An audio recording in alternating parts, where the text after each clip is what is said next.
नमस्कार दोस्तों। बहुत से पेशेंट्स मेरे पास आते हैं, कहते हैं कि हमारी जो ये प्रॉब्लम है टेस्टोस्टेरोन से रिलेटेड है, हमें टेस्टोस्टेरोन का टेस्ट कराना है।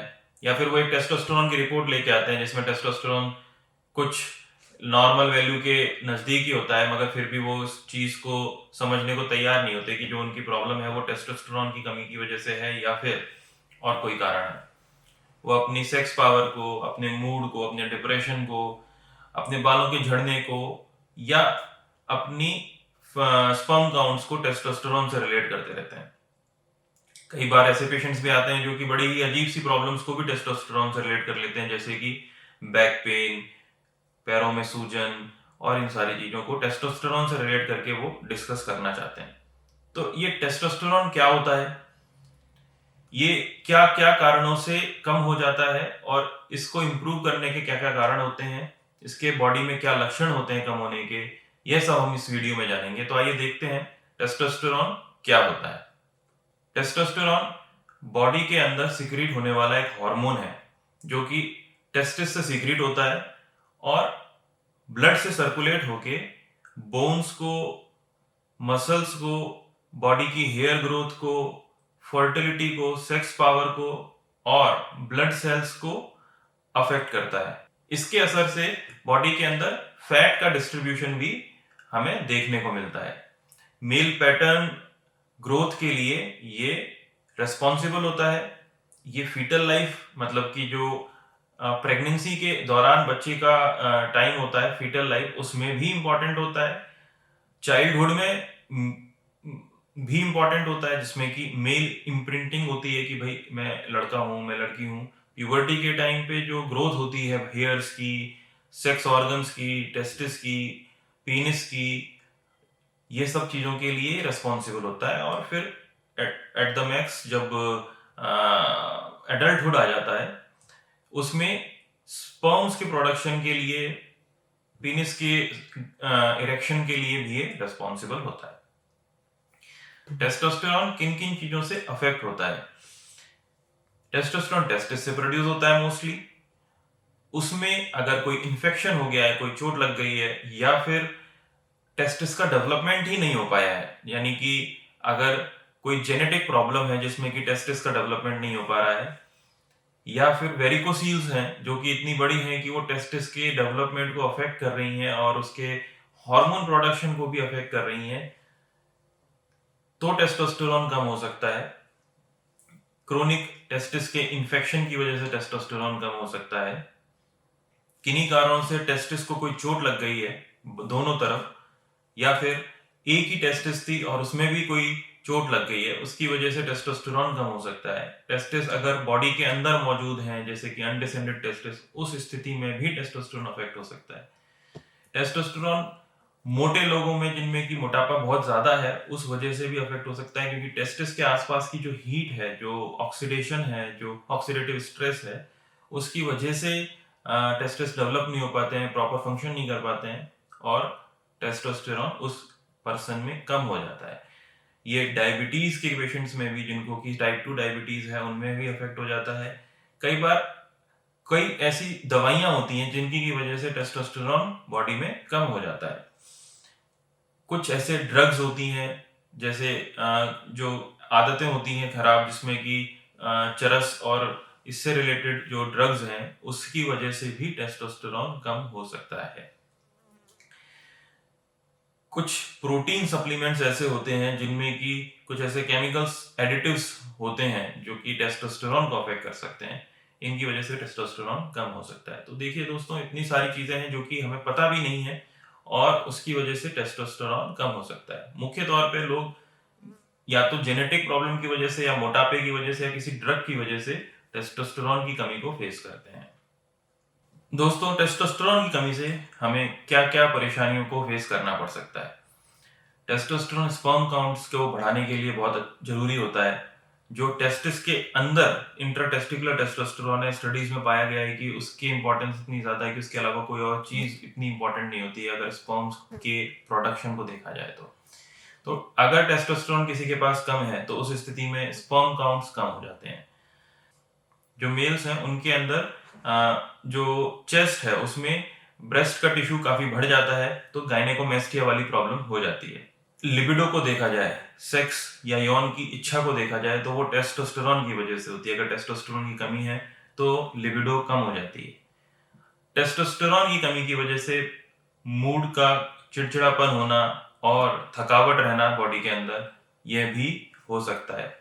मोटापा बढ़ जाता है, यानी कि जो फैट डिस्ट्रीब्यूशन है बॉडी में वो टेस्टोस्टेरोन की वजह से होता है, और अगर टेस्टोस्टेरोन कम हो गया है तो बॉडी का जो फैट कंटेंट है वो बढ़ जाता है, मसल कंटेंट है वो कम हो जाता है, जो लिबिडो है वो कम हो जाती है, विगर है जो कम हो जाती है, डिप्रेशन बढ़ जाता है और चिड़चिड़ापन या मूड स्विंग्स बढ़ जाते हैं। जिन नौजवानों में टेस्टोस्टेरोन प्यूबर्टी के टाइम ही कम होता है, उनमें हमें ये लक्षण देखने को मिलते हैं कि उनकी जो दाढ़ी है वो बहुत ही लेट आती है, फेस का जो डेवलपमेंट है, जो फेशियल हेयर ग्रोथ का डेवलपमेंट है वो डिले हो जाता है, जो पीनिस की ग्रोथ है वो नहीं हो पाती और बॉडी का फैट कंटेंट बढ़ जाता है, और जो मेल ब्रेस्ट की प्रॉब्लम होती है, जो गायनेकोमेस्टिया की प्रॉब्लम होती है, जो चेस्ट के ऊपर फैट कंटेंट बढ़ा हुआ होता है और ब्रेस्ट लटके हुए होते हैं, वह प्रॉब्लम भी उन नौजवानों में आ जाती है। अब दोस्तों हम इसका जो ट्रीटमेंट पार्ट है, जो इलाज है, उसकी ओर बढ़ते हैं। सबसे पहले तो इसको किस तरीके से चेक किया जाता है, इसके चेक करने के लिए क्या ध्यान रखने की जरूरतें हैं, और इसके ट्रीटमेंट में हमें क्या क्या सावधानी बरतनी होती हैं। टेस्टोस्टेरोन को चेक करने के लिए ब्लड सैंपल लिया जाता है। ब्लड सैंपल जो मॉर्निंग में लिया जाता है उसी में जो टेस्टोस्टेरोन वैल्यू है वो ठीक आती है, क्योंकि दिन भर टेस्टोस्टेरोन का जो डायरनल वेरिएशन है, मतलब सुबह के टाइम टेस्टोस्टेरोन की वैल्यू ठीक आती है, नॉर्मल रेंज में आती है, और शाम तक आते आते वो कम हो जाती है। नेचुरल फिनोमिना है। तो टेस्टोस्टेरोन के लिए जो ब्लड सैंपल देना है वो हमें सुबह के टाइम देना है, 8 बजे से लेकर 10 बजे के बीच में। अगर यही गलती हम ये कर रहे हैं कि शाम के टाइम टेस्टोस्टेरोन के सैंपल दे रहे हैं, तो कई बार चांसेस ये हैं कि जो टेस्टोस्टेरोन की वैल्यू है वो कम आ जाती है।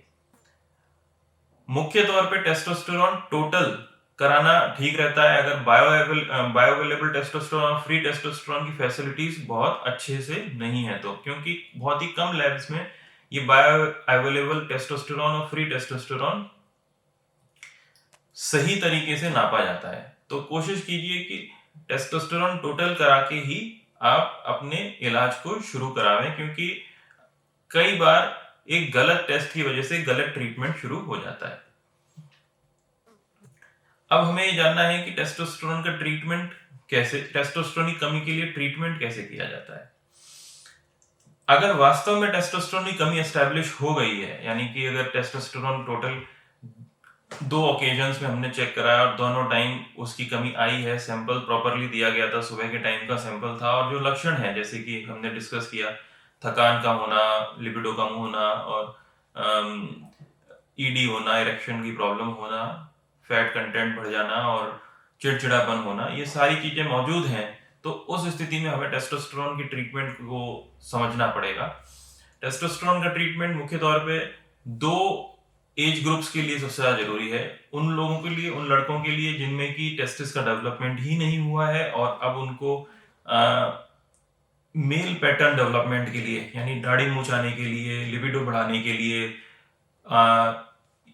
पेनिस के साइज को बढ़ाने के लिए, सेक्स पावर को बढ़ाने के लिए टेस्टोस्टेरोन की जरूरत है। या फिर वो लोग जिनके की एज रिलेटेड टेस्टोस्टेरोन डेफिशिएंसी हो गई है, यानी कि टेस्टोस्टेरोन पहले तो ठीक था, अब एज के साथ साथ या फिर कोई टेस्टिस में ऐसी प्रॉब्लम आई, इन्फेक्शन हुआ, चोट लगी, या फिर कोई सर्जरी करानी पड़ी, या कोई ऐसी दवाई की वजह से, ड्रग्स की इंटॉक्सिकेशन की वजह से टेस्टोस्टेरोन कमी हो गई है, तो उस एज ग्रुप में मोस्टली 60s में जो लोग होते हैं, 60s या 70s में वो आते हैं, तो उन लोगों में भी टेस्टोस्टेरोन का ट्रीटमेंट करने की जरूरत है। टेस्टोस्टेरोन का ट्रीटमेंट करने से पहले हमें सबसे पहले निर्धारित करना होता है कि टेस्टोस्टेरोन की कमी हो क्यों रही है। टेस्टोस्टेरोन की कमी को ट्रीट करने से पहले हमें निर्धारित करना जरूरी होता है कि टेस्टोस्टेरोन की कमी का रूट कॉज क्या है। टेस्टोस्टेरोन की कमी का रूट कॉज क्या कोई टेस्टिस की प्रॉब्लम की वजह से है, या फिर कोई बाहरी इंटॉक्सिकेशन है। अगर कोई बाहरी इंटॉक्सिकेशन है, जैसे कि कोई ड्रग मेडिसिन की वजह से टेस्टोस्टेरोन की कमी हो रही है बॉडी में, या एक्टिव टेस्टोस्टेरोन की कमी हो रही है बॉडी में, या फिर कोई ऐसी आदत है जिसमें कि ऐसी कोई ड्रग्स का सेवन कर रहे हैं जिसकी वजह से टेस्टोस्टेरोन की कमी हो रही है। कई बार प्रोटीन सप्लीमेंट कोई ही रेस्पॉन्सिबल होता है टेस्टोस्टेरोन की कमी से, क्योंकि उस प्रोटीन सप्लीमेंट के अंदर जो सेक्स स्टेरॉइड्स उन्होंने ऐड किए हुए हैं वो बॉडी के टेस्टोस्टेरोन को कम कर देते हैं, और वो प्रोटीन सप्लीमेंट बंद करते ही ये सारी परेशानियां दूर हो जाती हैं। कई बार टेस्टोस्टेरोन की कमी इसलिए भी हो जाती है क्योंकि जो वेरिकोसील्स हैं, जो टेस्टिस के आसपास की नसें हैं, उनकी हीट की वजह से टेस्टोस्टेरोन बॉडी में कम हो जाता है। उनको सीधी तौर पर ट्रीट कर देने से टेस्टोस्टेरोन इंप्रूव हो जाएगा और हमें कोई टेस्टोस्टेरोन सप्लीमेंट अलग से नहीं लेना पड़ेगा। अगर कोई रूट कॉज स्टैब्लिश नहीं है और हमें टेस्टोस्टेरोन की सप्लीमेंट लेने की जरूरत है, तो टेस्टोस्टेरोन के सप्लीमेंट्स जो मुख्य तौर पे आजकल मिल रहे हैं वो है या तो जेल फॉर्म में, या टैबलेट फॉर्म में, या इंजेक्शन फॉर्म में। टैबलेट फॉर्म में अगर कोई टेस्टोस्टेरोन ले रहा है तो टैबलेट को बॉडी के अंदर जब जाती है तो उसका जो मेटाबॉलिज्म होता है, तो उसका मेटाबॉलिज्म अनप्रेडिक्टेबल होता है टेस्टोस्टेरोन की टैबलेट का, तो उसका असर भी अनप्रेडिक्टेबल होता है। तो टैबलेट एक अच्छा ऑप्शन नहीं है टेस्टोस्टेरोन की ट्रीटमेंट के लिए। जेल अगर थोड़ी कमी है तो जेल फॉर्म में, या फिर अगर ज्यादा लंबे समय तक हमें टेस्टोस्टेरोन सप्लीमेंटेशन करना है तो इंजेक्शन फॉर्म में हम टेस्टोस्टेरोन देते हैं। इंजेक्शंस मोस्टली लॉन्ग टर्म के लिए होते हैं, जो लोग ओल्ड एज के होते हैं उनमें, और जो यंग जनरेशन है जिसको कि कुछ समय के लिए ही टेस्टोस्टेरोन बूस्ट कराने की जरूरत है और उसके बाद उनका नॉर्मल ट्रीटमेंट या नॉर्मल पैटर्न शुरू हो जाता है, उनके लिए हम शॉर्ट टर्म टेस्टोस्टेरोन इंजेक्शंस देते हैं, जो कि बाई वीकली हफ्ते में 2 बार लगते हैं। और जो लॉन्ग टर्म इंजेक्शंस हैं वो 3 महीने में 1 बार लगते हैं। जेल के लिए बॉडी का कोई ऐसा सरफेस देखा जाता है जिसमें कि बहुत ज्यादा सनलाइट एक्सपोजर नहीं हो या मॉइस्चर नहीं हो, तो उसको कंधे पे लगाया जाता है या पेट पे लगाया जाता है। और इन सभी ट्रीटमेंट से हम टेस्टोस्टेरोन की वैल्यू इंप्रूव कर सकते हैं, टेस्टोस्टेरोन से रिलेटेड प्रॉब्लम्स को ठीक कर सकते हैं। टेस्टोस्टेरोन के साथ बहुत सारे मिथ भी जुड़े हुए हैं। अगर हम एक्स्ट्रा टेस्टोस्टेरोन ले लेंगे या एक्स्ट्रा ऑर्डिनरी हाई अमाउंट में टेस्टोस्टेरोन ले लेंगे तो हमारे मसल बल्क इंप्रूव हो जाएगा या फिर हमारे सेक्स पावर बहुत बढ़ जाएगी। ऐसा नहीं है। टेस्टोस्टेरोन की अधिक वैल्यू बॉडी के अंदर नुकसान करती है, उसको वो ईस्ट्रोजन में कन्वर्ट हो जाती है, और ईस्ट्रोजन रिलेटेड जो साइड इफेक्ट्स हैं बॉडी के अंदर, यानी कि female pattern of fat distribution होना, इरेक्शंस में कमी आना, ये सब शुरू हो जाता है। तो हमें ये ध्यान देना चाहिए कि ओवर द काउंटर टेस्टोस्टेरोन हमें नहीं लेना चाहिए। जितना हो सके नेचुरल टेस्टोस्टेरोन की तरफ बढ़ना चाहिए। नेचुरल टेस्टोस्टेरोन बढ़ाने के लिए हमें प्रॉपर स्लीप, फ्रेश फ्रूट्स और एक्सरसाइज सबसे ज्यादा जरूरी है, और इसके द्वारा हम टेस्टोस्टेरोन इंप्रूव कर सकते हैं। दोस्तों, मैं आशा करता हूँ आपको ये वीडियो मेरा पसंद आया होगा और टेस्टोस्टेरोन से रिलेटेड जो भी आपकी प्रॉब्लम्स हैं या मिथ्स हैं उनको सॉल्व करने में हेल्प मिली होगी। अगर आपको ये वीडियो पसंद आया तो आप इसे प्लीज सब्सक्राइब और शेयर जरूर कर दीजिए, जिससे कि आपके दोस्तों को भी और आपके परिजनों को भी इससे बेनिफिट हो सके। इससे रिलेटेड आपको कोई भी क्वेरी हो या सवाल हो, आप मुझसे डायरेक्ट पूछ सकते हैं। धन्यवाद।